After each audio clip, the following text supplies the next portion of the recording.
I was Prabhupada's servant, 4-year-old son. I had never seen him because I traveled with Prabhupada. And we were back in the USA, so I thought I can work my way to Hawaii, which was far, far on the west. And Prabhupada went into his room in Miami, a nice little cottage. Paintings like this, just like this size. You see the picture of Prabhupada there. That's at Bhaktivedanta Manor on the lawn. The garden, they would say in England. In the US, they have lawns, yards. England, garden. So Prabhupada, we walked into the room and I have his suitcases on me. I'm traveling with Prabhupada. We're all renunciates. We're all performing austerities. And we're all happy. Not that we sometimes didn't want this, didn't want that, had needs. Sense gratification was always banging on the head. But still there was a happiness because we were performing austerities. And Prabhupada walked into the room. And I'm right behind him. Just a little room, living room. And he saw the painting. He said, I like this painting very much. I made a big mistake. The painting was Krishna and Arjuna. It was just described here a few verses ago. It was the painting Arjuna. It's like this. You all know that look. If you have children, you know that look. What did you do now? You know? But Arjuna's thinking, what does he want me to do? He wants me to kill my relatives, my friends. He's telling me I'm supposed to kill them. And Prabhupada said, I like that painting very much. Because Krishna's just standing there looking at him. He said with a smile. He said, you'll never see a picture of Krishna. Well, here we have a lot of Balaram, Krishna also. You'll never see a picture of Krishna Balaram with... Never hear about the, you say in English, mopey. Oh, geez. Oh, just always depressed. You don't see any looking depression. Krishna looked depressed. No, he's always smiling. Arjuna, on the other hand, he was upset. He's in a lot of anxiety. So Prabhupada said, I like this painting very much. And I looked at Prabhupada and I said, why? He was waiting for me to ask that question. Why? And then he looked at me. He knew I wanted to leave him, to go back with my family. I didn't say anything. I didn't have to. It was obvious. We can say obvious because Prabhupada, he knew everything Krishna wanted him to know, right? But on the other hand, it was probably very obvious on the simplest levels that I was agitated, wasn't peaceful, wanted to change. It's one of the reasons I like traveling around with Prabhupada, because it was always moving. I'd be in a place 4 or 5 days, and when is Prabhupada leaving? We can go somewhere else. Because I was thinking if I went somewhere else, it would solve all my problems, curdle all these desires that were always attacking me. Prabhupada looked at me. He said, just see. He said, if Krishna wants, you have to kill your family members. What to speak of leaving them? Now he's talking about me.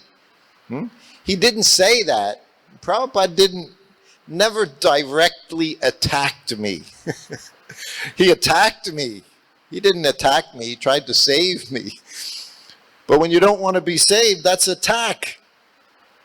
He said, what to speak of leaving your family? That's what all of us were doing. Pradyumna had a wife, a child. Shyamasundar had a wife and a child. Later on, Nitai came, had a wife. So many. We were grahastas. We were married. And we're traveling with Prabhupada, the foremost of all sannyasis, the foremost renounced person. And he's keeping us just like we were no different than anyone else. Didn't care, brahmachari, sannyasi, man, woman, married, unmarried, just do your duty. And our duty was assisting him.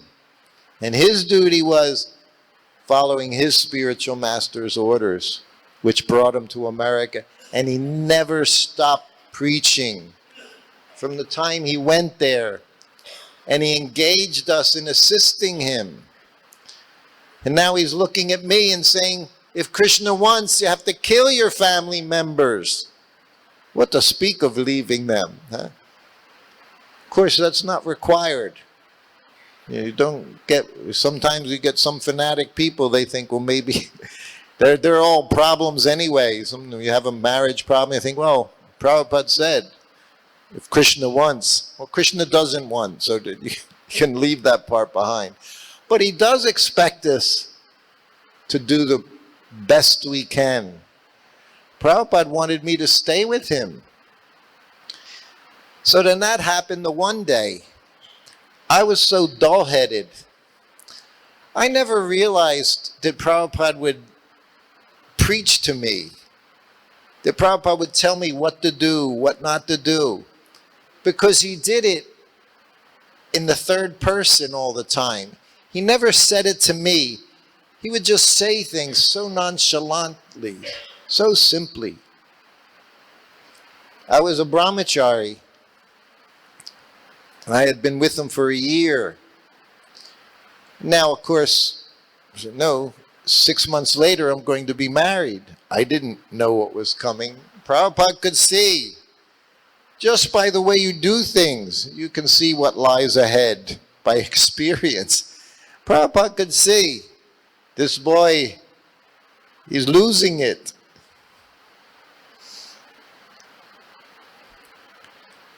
So now we're in Atlanta, 3 days later, and I have my plan solidified.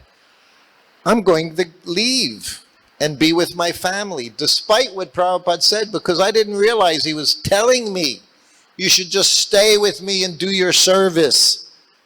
That's how you'll become purified. If I let you go, it's all going to spoil. But he didn't say that to me. He just gave me a direction. Just like you reading his books. You'll think, well, this doesn't apply to me. No, it does. Everything applies to me. Everything applies to us. What does it mean? Prabhupada says, all my answers, all the answers are in my books. It means just that. All of your answers to your questions, what you should do, what you shouldn't do, why you should do it, everything is there. So a couple days later, I'm massaging Prabhupada's back. Obviously, he's sitting on the floor cross-legged in a gamcha on a little mat that cost 20 rupees. Maybe at that time it cost 7 rupees out of 1973. Simple. Prabhupada was simple. Didn't waste Krishna's Lakshmi. We always knew that. Not 1 rupee wasted. I'm massaging him. And I told the secretary, he was a sannyasi at the time. He was a sannyasi traveling with Prabhupada. I told him, I said, I made an arrangement with a god brother. He's ready to come and be Prabhupada's servant again. He had done it for more than a year before me, so he knew what he was doing. So I was being thoughtful. I wasn't abandoning him.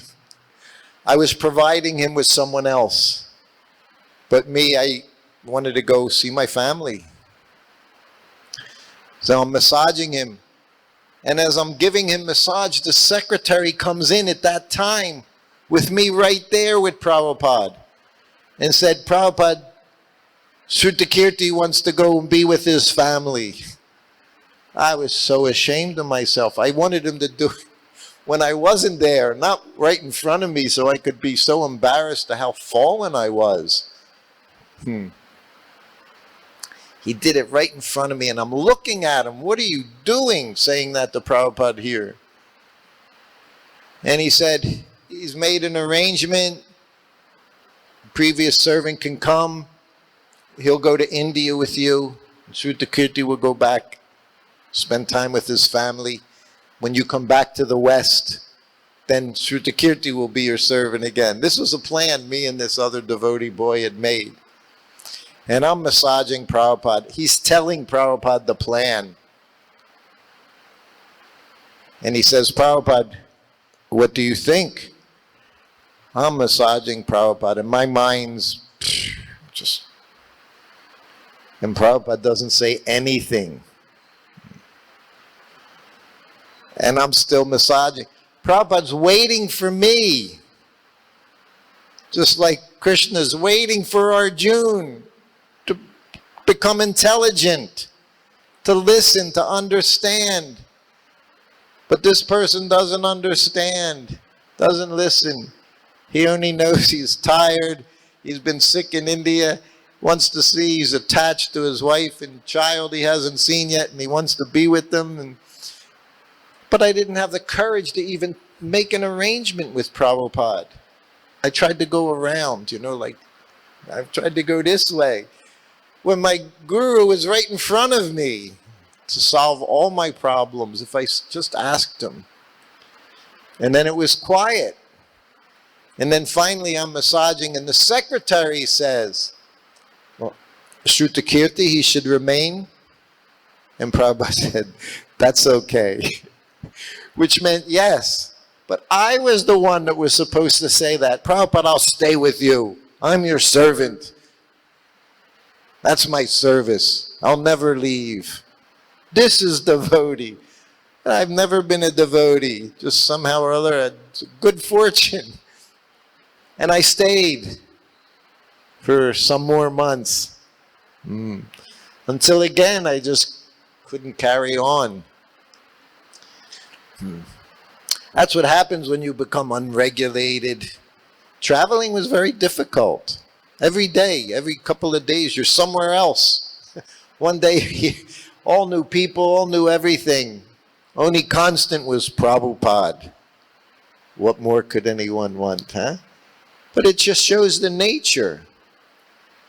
In 10 years, 11 years, I was one of over a dozen servants. Dozen secretaries. Why? Because we were always having to do something else. Being with a pure devotee is not such an easy thing unless you're pure or you become purified. You know the analogy. You put the iron rod in the fire. Keep it in the fire. What happens? It becomes fire, red hot fire. Whatever you touch, immediately you put it to this book, boom, fire. But I would say, if you don't take advantage of what you're being given, you get burnt. If you don't take that tapa, that austerity that's being offered to you, then you're going to, one way or another, you're going to fall away. You have to stay always in that fire. Prabhupada gave us this program, morning program, evening program, which included this class, Bhagavad Gita in the evening. We called the ISKCON sandwich, the bread. You know what a sandwich is. So bread on the bottom was the morning program. And on the top was the evening program. And in between was what you did all day long. That was the juice, the fuel, your service. It's all service. But then there's a service to help Prabhupada's mission. So that's what is being prescribed here again and again and again. And as living entities, what are we? Well, but I have this obligation. I have this obligation. Here in India, you hear this all the time, and we always have. Well, I've got to provide for my parents. I've got to work jobs, send money back to them. See, we had the ability to leave, to understand. these so-called prescribed duties. Our duty was to surrender to Prabhupada. That was our prescribed duty. And so many thousands, they worked very hard. And like in a battle, Prabhupada said there were many casualties. Sannyasi. Prabhupada gave sannyas. Like he said in the war, when you have a war, if you don't have any colonels, he said every fourth person you give them, your colonel. And in that way you carry on. And Prabhupada said that's what he did. He said they weren't qualified, so many as sannyasi, but he gave them that. And when he did, he empowered them. It might have been for 6 months, 6 years, 60 years, some of them. But by giving him that, Prabhupada empowered them. And they did amazing preaching. You can read history in those days. Traveling around the world by themselves, opening up temples, going from one place to another with no money. Tapasya. And because of that, they're all very glorious personalities. These people came to Srila Prabhupada early on. They gave themselves as long as they could. Some from beginning to end. Some were casualties on the road. Prabhupada said that's okay. Benefit is there. Always there. And we see that as well.